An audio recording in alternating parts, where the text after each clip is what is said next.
We're always told to do more. More hustle, more features, more tasks on the to-do list.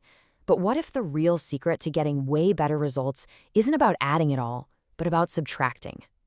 Today, we're going to dig into a super simple rule that can totally change how you hit your goals. So, what if the path to getting really, really good at what you do wasn't some complicated new system?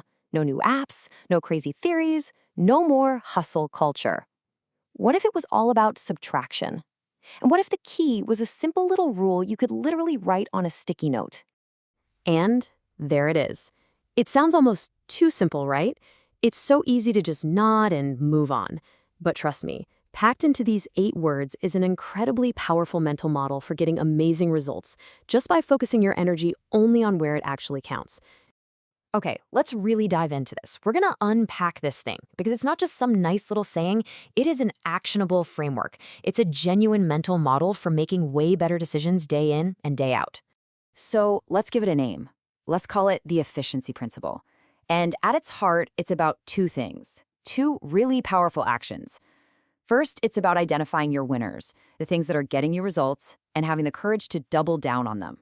And second, it's about having the discipline to spot the drains, the things that are just sucking up your time, your money, or your energy for no good reason, and then just cutting them loose. So that brings us to the first, absolutely crucial part of this whole equation. How do we actually know what's working? I mean, in a world that is just full of data and distractions, it is all about separating that meaningful signal from all the noise that's surrounding it. This is exactly where so many of us get tripped up. We are drowning in data, but guess what? Not all of it matters. On one side, you've got the signal. These are the effective metrics, the numbers that are directly tied to your real goals. Think profit, or customer retention, or actual progress. But on the other side, you've got all that noise. These are the vanity metrics. You know them. They're the things that feel good, like a big spike in social media followers. But they don't actually move the needle. The real key is learning to ignore that noise and focus only on the signal. And that brings us to the second half of the rule, which honestly is often the hardest part for pretty much everyone. Doing less.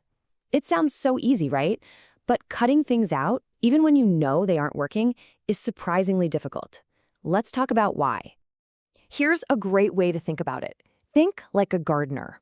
To get the biggest, most vibrant flowers, what do you have to do? You have to prune. You have to strategically cut away the branches that are dead or just not doing so well. And why do you do that?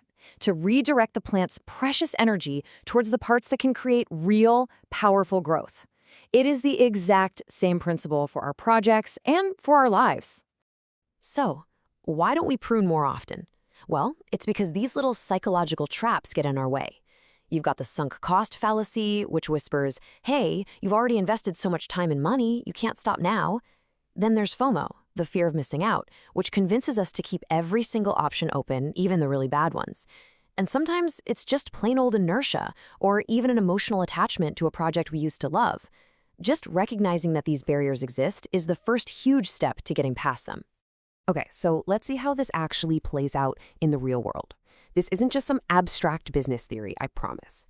It's a universal principle that you will start to see absolutely everywhere once you start looking for it. Let me give you a couple of quick examples. In business, this is textbook stuff. You run a simple experiment, like an A/B test on a web page. You find out that version B works way better. So what do? You stop showing people version A. You do more of what works. It's simple, it's direct, and it's incredibly effective. Or hey, think about fitness. Let's say you track your workouts and you notice that 3 specific lifts are giving you like 80% of your strength gains. The principle says to focus your time and energy on those key exercises instead of wasting it on 5 other ones that are giving you almost no results. And for anybody out there creating content, this is absolute gold. You look at your analytics and you see your short-form videos get 10 times the engagement of your long articles. The rule is crystal clear. Make more videos. Do less of what your audience is literally telling you isn't working for them. So the big question is, how can you apply this, right now? Let's turn all this theory into a practical tool. We're going to build your own personal efficiency audit. Think of this as your action plan. This right here is the engine that drives the whole principle, and it's a simple 4-step loop that you can run on literally anything in your life. First, you identify your key activities. Just list out what you're actually spending your time on. Second, you measure the results and be honest. No vanity metrics allowed. Third, amplify the winners. Give them more of your resources, more of your focus. And finally, the hardest part, eliminate what isn't working. This is how you free up the energy to pour into what truly matters. And that really gets to the absolute core of this entire idea, doesn't it? We so often confuse being active with making progress. We fill our calendars to feel productive, but this principle is a constant reminder that being busy is not the goal. Being effective is the goal. It's about making the right things happen, not just making a bunch of things happen.